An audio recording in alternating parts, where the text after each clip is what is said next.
Hi, this is Preetha. Welcome to Dakshin Curry. Whenever we have an occasion to celebrate, the first thing that we make is Payasam. Be it somebody's wedding, somebody's fared well in exams, or probably you have done really well at the first day at job. So I thought that today I'll be making Javvarisi Kheer or Javvarisi Payasam, and I thought I'll share that with you.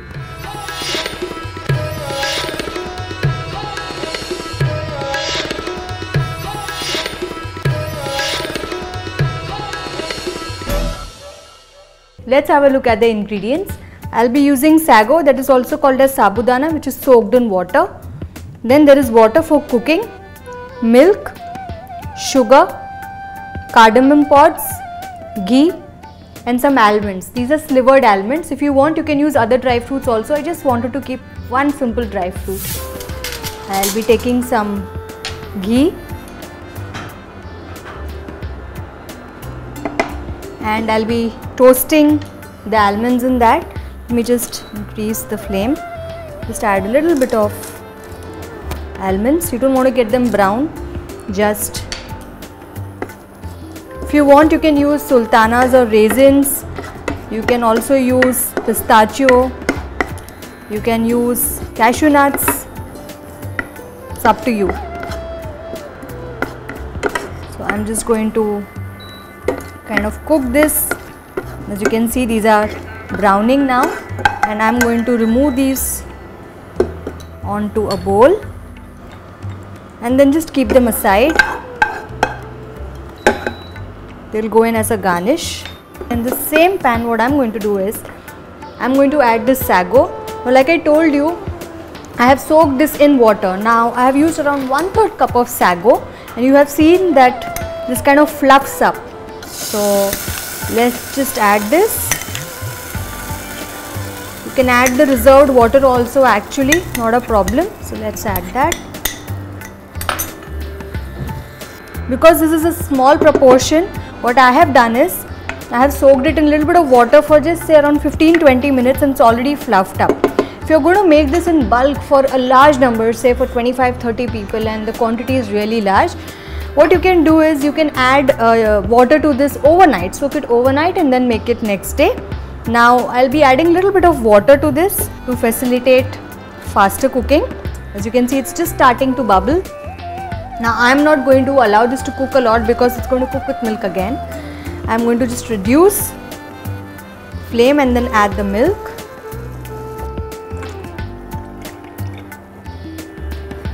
You can also use condensed milk in this recipe, but I prefer making this with fresh milk. Now what we will do is we'll mix this well. We will allow the sabudana to cook in this, and at the same time we want the milk to reduce. Let's do that. To be a little patient, and at this time what can happen is a little bit of sabudana can just stick to the bottom. So just mix well. Don't want anything to get stuck to the bottom. In the meanwhile, I have cardamom pods here. I'm just using a couple of them, or say probably 3, and I'm just going to crush this. Now what I'll be doing is I'll be using this in 2 batches. I'll be adding a pinch of this now, and I'll be adding a pinch later once we add the sugar. So let's just keep this. Give this a mix. So let's just allow this to boil and then reduce. Once it's like simmered, for a while, it's half reduced, we'll add the sugar. Let's have a look at our milk. As you can see, you'll see a few sabudana pearls here. At this stage, you can see it's like bubbling a little. What I'm going to do is I'm going to add sugar. Now I've used the same quantity. So I've used 1/3 cup of sago. I've used 1/3 cup of sugar. Now what we are going to do is we are going to mix this well. As you can see, the milk is thickening, and when it thickens, it kind of coats the back of the wooden spoon, and we want this to be even more thicker. So what we are going to do is allow this to simmer. When it simmers, the sugar is going to dissolve. It's going to sweeten the milk. It's going to thicken. It's going to give a nice color. So let's have a look. As you can see, this is bubbling away. Also, the color has changed a little. At this point, what I'll do is, you remember the cardamom, right? I used half of it and the rest of it goes in now. Let's just give this a mix. Now once you add this, you just want to simmer it for a couple of minutes.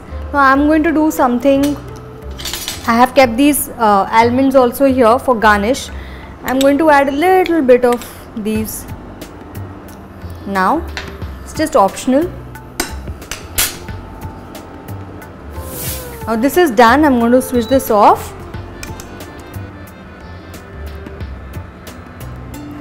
Nice glaze to it. And what I'm going to do now is going to add badam. You can use a little bit of saffron soaked in milk.